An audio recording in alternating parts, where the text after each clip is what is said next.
الحمد لله والصلاة والسلام على أشرف المرسلين نبينا محمد وعلى آله وصحبه وسلم تسليما كثيرا أما بعد. In the previous classes we focused on some of the belief that a Muslim should have while understanding the names and attributes of Allah and understanding Iman, faith, and some of the deviant ideologies that crept into the theology of a Muslim with regards to understanding these principles. Bifadlillah Azza wa Jal, we reached the 18th class. Today is the 18th class, and it's going to be the last class on the book of Al-I'tiqad, the sufficiency of Aqidah, or the illuminating aspects of Aqidah. Today we're going to cover quite a bit of different aspects, of different issues. The Imam Ibn Al-Qadamah al-Maqdisi, he says today what we're going to cover today, he says, وَلَا نُكَفِّرُ أَحَدًا مِنْ أَهْلِ الْقِبْلَةِ بِذَنْبٍ وَلَا نُخْرِجُهُ عَنِ الْإِسْلَامِ بِعَمَلٍ. He says, and we do not take anyone who prays towards the Qibla out of Islam, nor do we call him a non-Muslim because of an action that he has done. Right? Now, of course, there are certain things that are ma'loom bid-durura. There are certain things that every Muslim must know.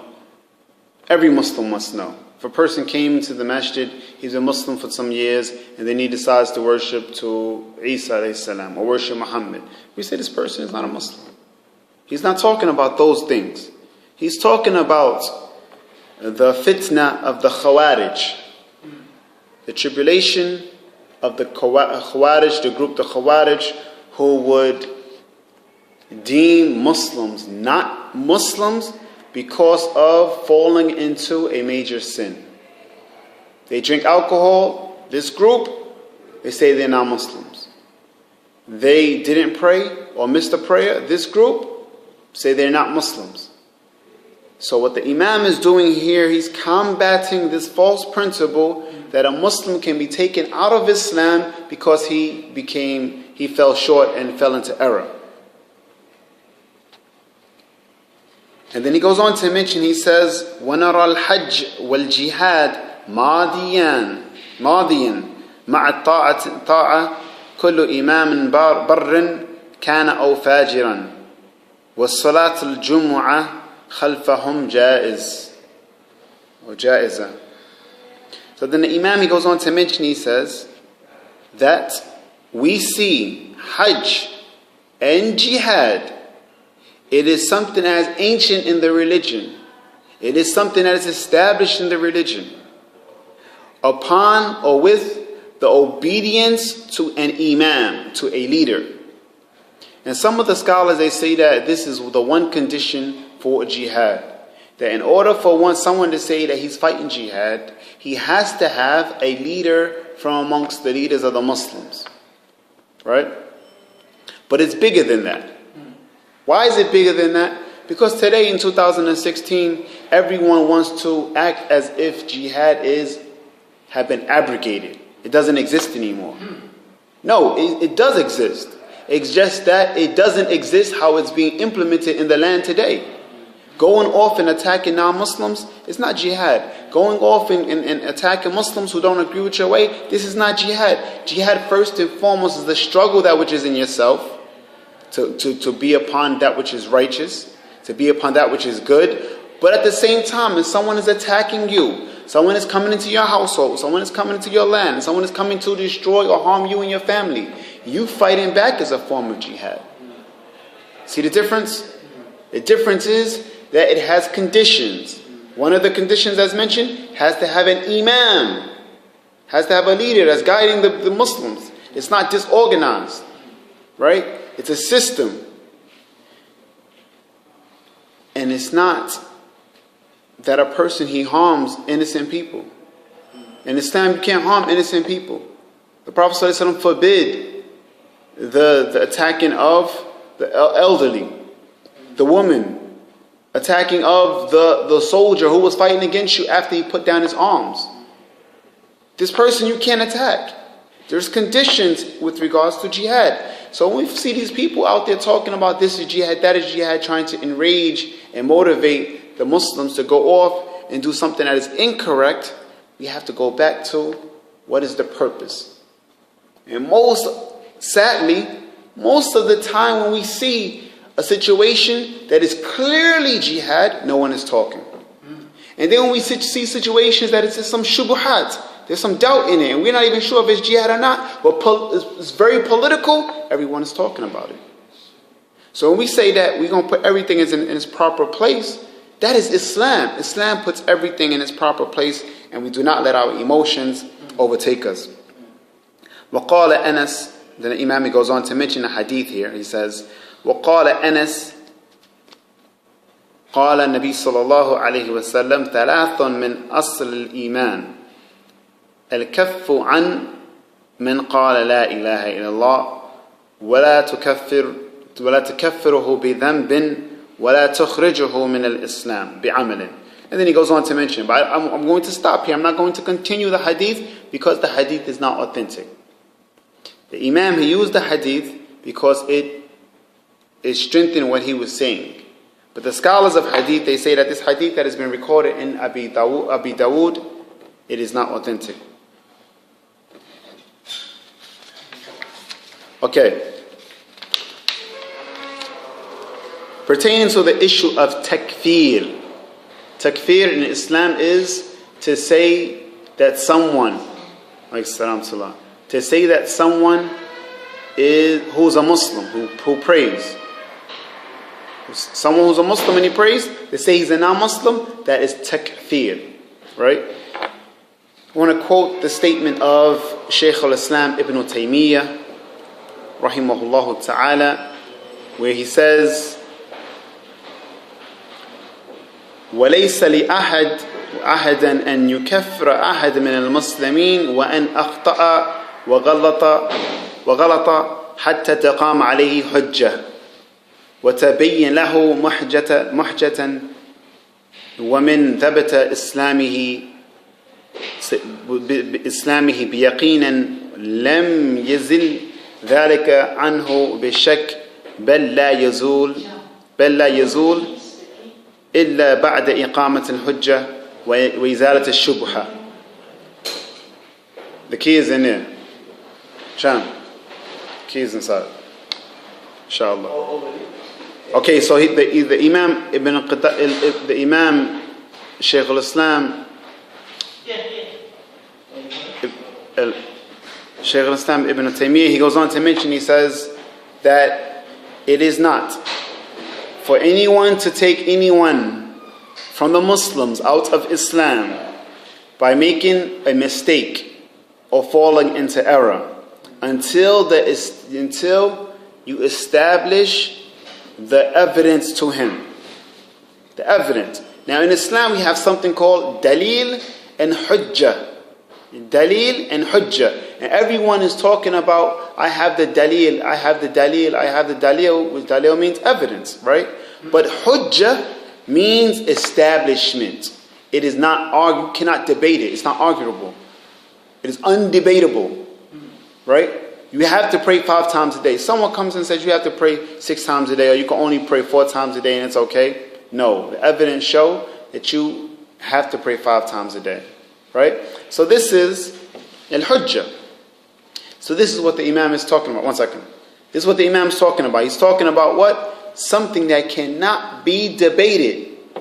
So you see a new Muslim, he comes into Islam, you expect him to know certain things, but he doesn't know those things. And you're angered, you're bothered because he's still doing practices of the non-Muslims. So you come to him and you ask him, Akhi, why you wearing gold? And he's like, I didn't even know that was impermissible. He didn't even, and then you still see him the next day and he still got the gold on. And then now you're upset. Oh, he's not a Muslim. Why? Because you don't understand. First, you didn't bring him no ayah from the Quran. You didn't bring him no hadith from the Prophet. You didn't bring him any statements of the Sahaba. And you want him to change, not knowing that not knowing if what he's doing is really wrong or not. Like today we were saying the prayer. And that guy came in there. A brother. Late. And he made 3 rakah. And he turned around and leave. I tell him, don't you know you make 3 rakah? But that's the thing. That's what we're talking about. That's what we're talking about before we get back into the lesson. Is that he didn't know. And if he knows, he doesn't know how to complete it correctly. So he'd rather leave thinking that he did something that's correct than to do something that's more incorrect by making 5 or 6 or 7 extra rak'ah or not knowing. He also had gold on too, but we're not going to go into that. Okay, let's so he goes on to mention, he says, the Imam, he goes on to mention, he says, until the Iqamat al-Hujjah is established, right? And it is made clear to him that which is needed to be made clear. He says, he remains upon that which is certain. That which is certain, he took a shahada. That which is certain is that he prays. That which is certain is that he says he believes in Allah in the last day. That's certain, right? He's not removed out of that certainty by doubt.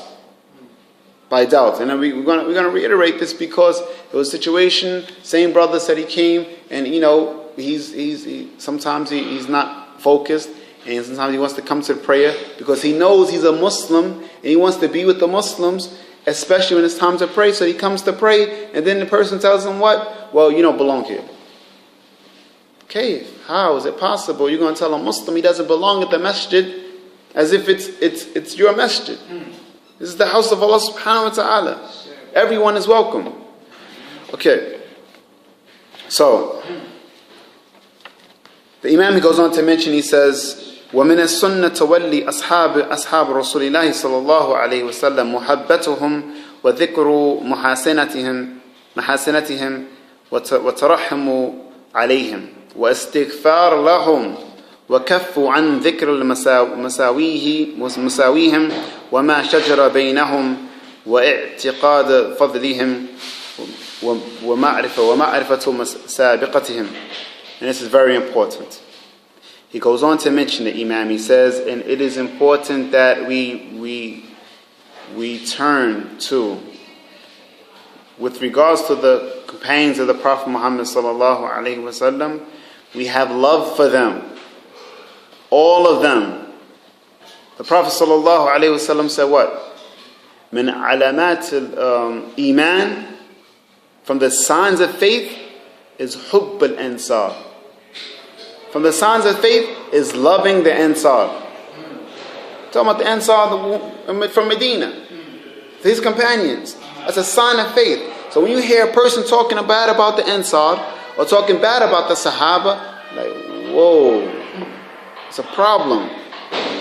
It's a problem in his aqeedah. There's a problem.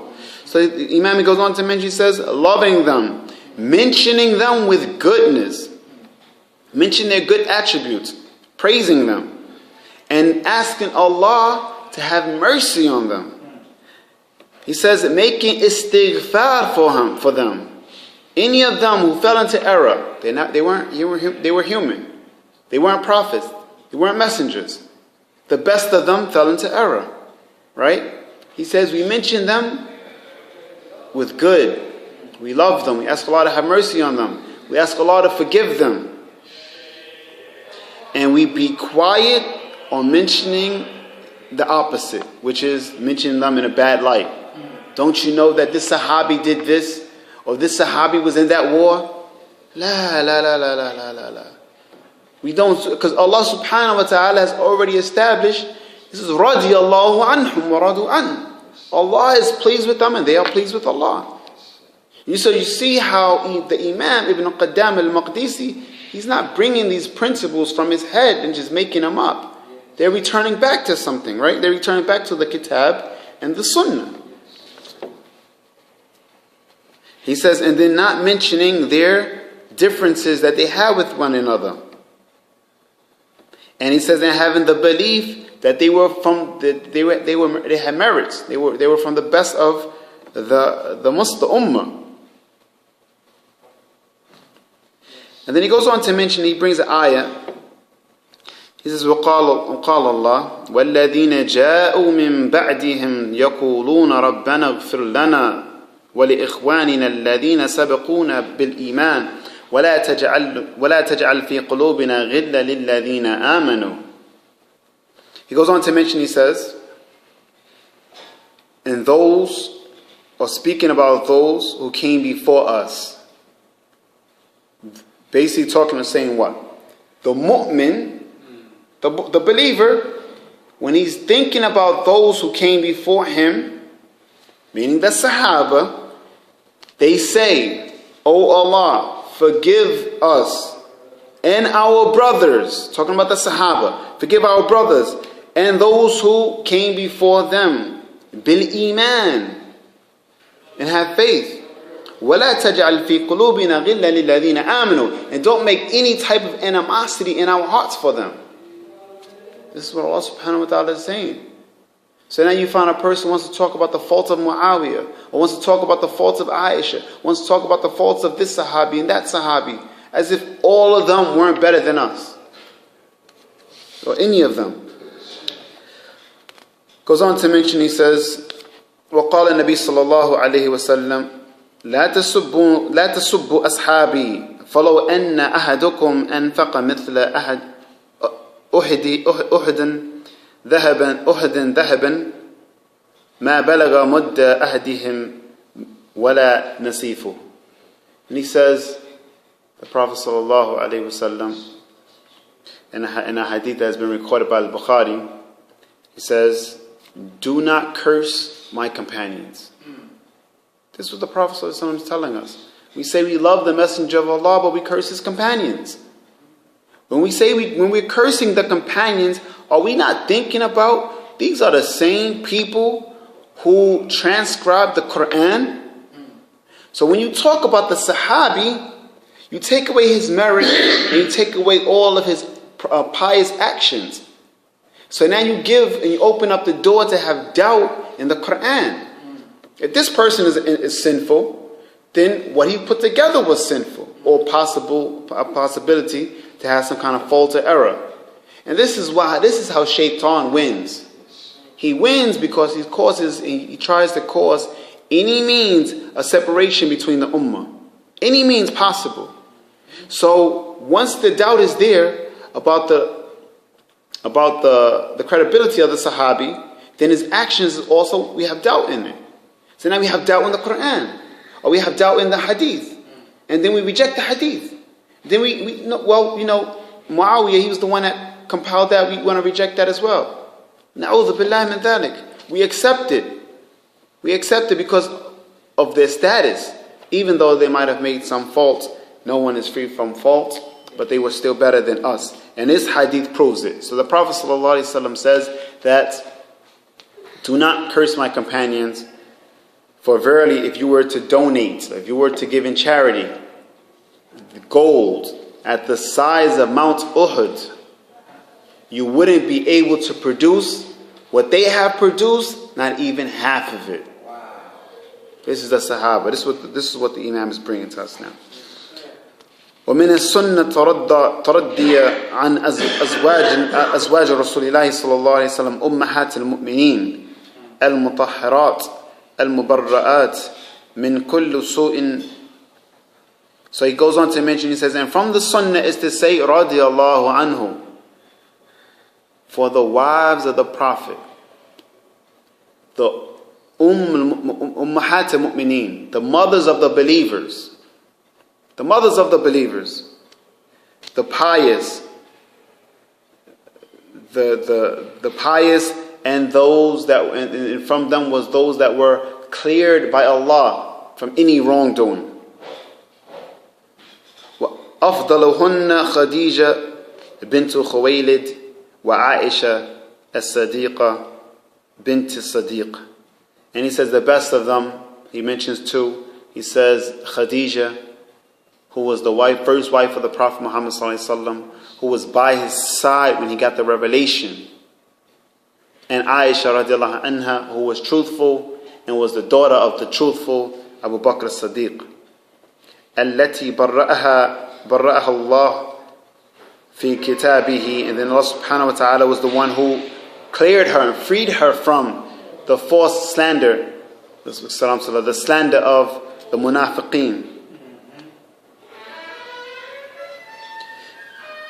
زوج النبي صلى الله عليه وسلم زوج النبي صلى الله عليه وسلم في الدنيا والآخرة فمن قذفها بما برأها الله منه فقد كفر بالله العظيم. And he goes on to mention, he says, and she was freed by Allah. She was clarified and freed by Allah in His book for what they were trying to accuse her of. And she is the wife of the Prophet sallallahu alaihi wasallam in this life, and she will be the wife of the Prophet sallallahu alaihi wasallam in the hereafter. And whoever slanders her after Allah subhanahu wa ta'ala had freed her, then he has verily disbelieved in the greatness of Allah subhanahu wa ta'ala. ومعاوية خال المؤمنين وكاتب الوحي أحد الخلفاء المسلمين. And he goes on to mention the situation, or the Sahabi Jalil Muawiyah. And there's a big and a lot of fitna with regards to Muawiyah, because he was part of the war, and his son was Yazid was part of the war that took place between the children of Ali radiallahu anhum. And by that, some of the people took positions against Muawiyah and hate him, and they slander him, and so on. He goes on to mention, he says that Muawiyah is the one who transcribed the Quran. He's Khal al-Mu'mineen. He is the uncle of the believers, because his sister Habiba was the wife of the Prophet sallallahu alaihi wasallam, and he was from the Khulafa al-Rashideen. He was from the rightly guided Khulafa. Does that mean he made no mistakes? No, it doesn't mean that.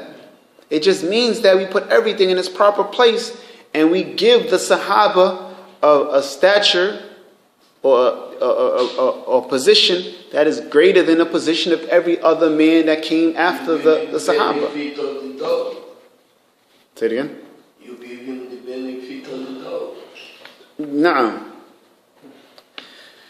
So he goes on to mention, he says, ومن السنة سمع والطاعة لأئمة المسلمين وأمراء المؤمنين وبرهم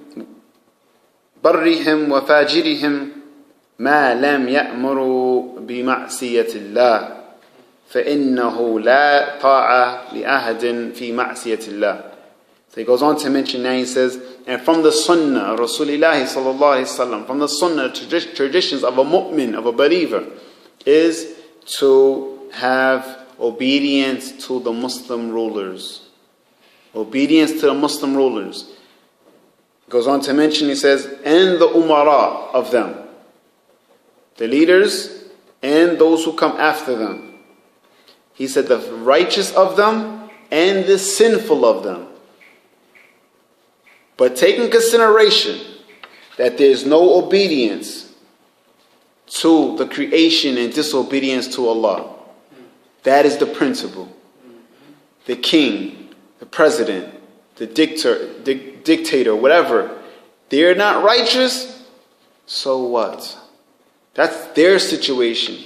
That is something that Allah subhanahu wa ta'ala is going to hold them accountable for. But us, we're going to be held accountable for obeying their authority and disobeying their authority. If they're not telling us to do something that's incorrect, we have to obey by it. We have to comply. So when we see these Muslim countries being fooled, thinking that they have to go against their leader because he's a kafir, or he's not a kafir, he's sinful, he doesn't pray, he's oppressive, and all of these different things, we say that they have went against the Sunnah of Rasulullah. They went against the Sunnah of Rasulullah. They caused more division. They caused more harm. When you look at these countries now, 5 years ago, everyone was on their side saying that it was okay because that president was a dhalim, he was oppressive. And then they went out and went against him. And they fought against Bashar, and they fought against Hosni Mubarak, and they fought against this president and that president. Now look at the countries. Not one of them have stability. You say, well, how was it possible that you were going to get stability and safety when you went against the commandments of the Prophet sallallahu alaihi wasallam? It wasn't possible. وَمَنْ وَلِيَ الْخِلَافَةِ واجتمع عليه الناس ورضوا به وغلبهم بسيفه حتى صار خليفة وسمي أمير المؤمنين وجبت طاعته. And then he goes on to mention, he says, even if the person who became the wali or became the khalifa, he took it by force, you obey him.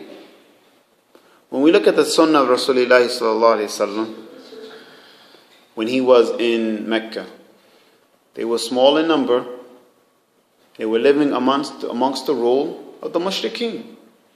They didn't fight them. One, because they didn't have the numbers. Two, they didn't have the artillery. Right? They weren't able to sustain a war, which is also, some of the scholars say, is one of the conditions of jihad, is that you have to be able to sustain a war. So you go off and you fight against these individuals, that only makes it worse and more dangerous for the generations that come. So at sometimes you have to be patient even with the situation where it's permissible to go against the ruler. And that's not often, but what I'm saying is, we look at the situation now of these countries for not complying with the sunnah and complying with their emotions. It's a big mess. Yes, sir. Then he goes on to mention, he says, وَمِنَ السُنَّةِ حِجْرَانِ أَهْلِ الْبِدْعَةِ وَمُبَايَنَتُهُمْ وَتَرْكَ الْجِدَالِ وَخَصُومَاتِ فِي الدِّينِ وَتَرْكَ النَّظَرِ فِي كُتُبِ الْمُبْتَدِعَةِ. Then he goes on to mention, he says, that from the sunnah is to make hijrah, to leave the land of Ahlul Bid'ah. Look how it follows. First, he was talking about oppressive leaders, righteous or not, obeying them. And then, from the sunnah, it is to do what?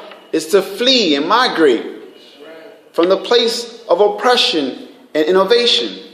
So if one place is not safe for you because you're afraid of your deen or you're afraid of your safety, then go to a place where you can practice safely. And if there's no place you can do that, because now you have borders, you have visas, you have passports, then you have to be patient in the situation that you're in until Allah subhanahu wa ta'ala gives the Muslims the ability to change it, or that person is removed by Allah, by the qadr of Allah.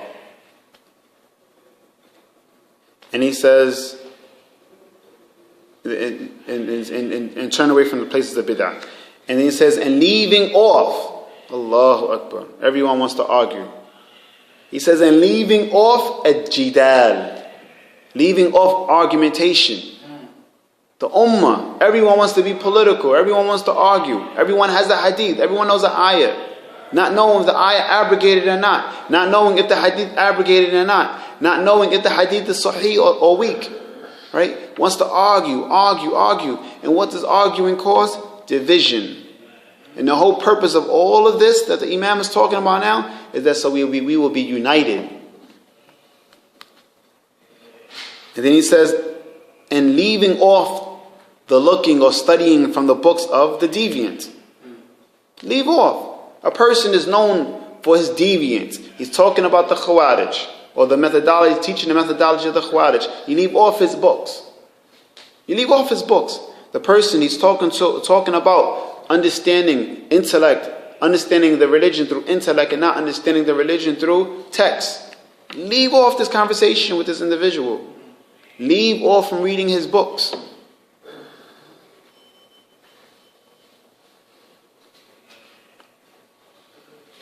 وإسقاء لكلامهم. He says, and staying away from speaking to them. وكل محدثة في الدين بدعة. And every newly invented matter in the religion, it is an innovation. وكل متسم بغير الإسلام والسنة مبتدعة.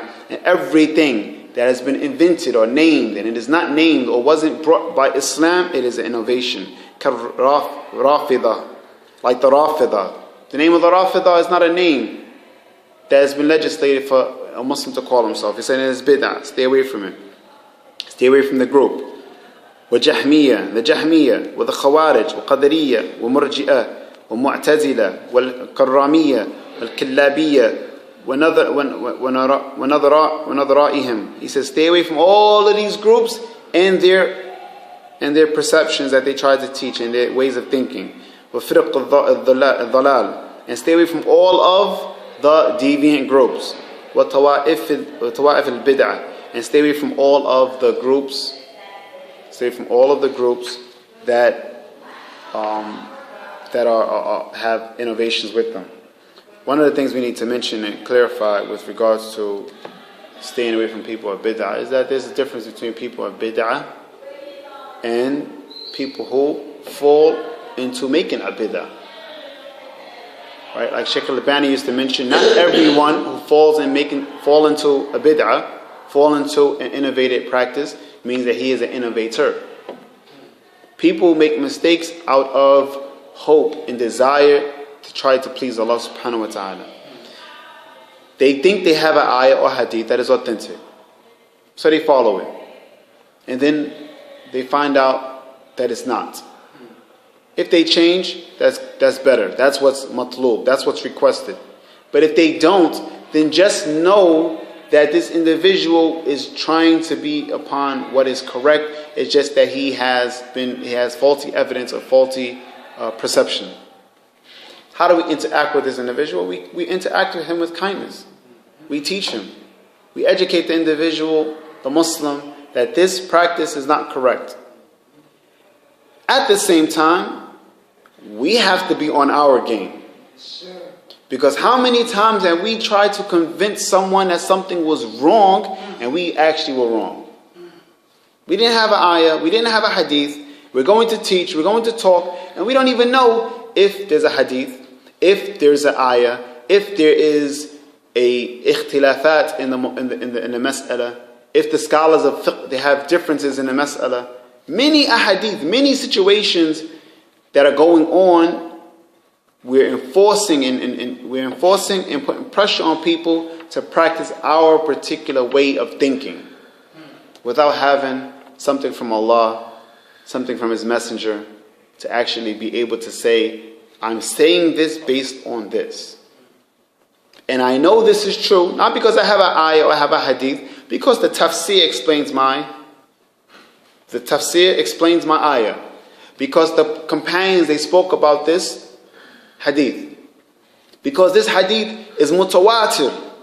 It is widespread. And there's over 50 or 30 of the same hadith. The understanding can only be understood in one way.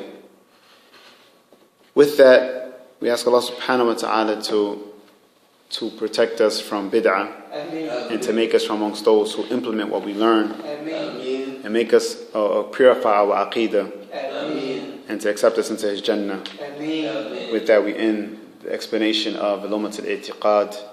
We ask Allah subhanahu wa ta'ala to accept it from all of us. Ameen. Ameen.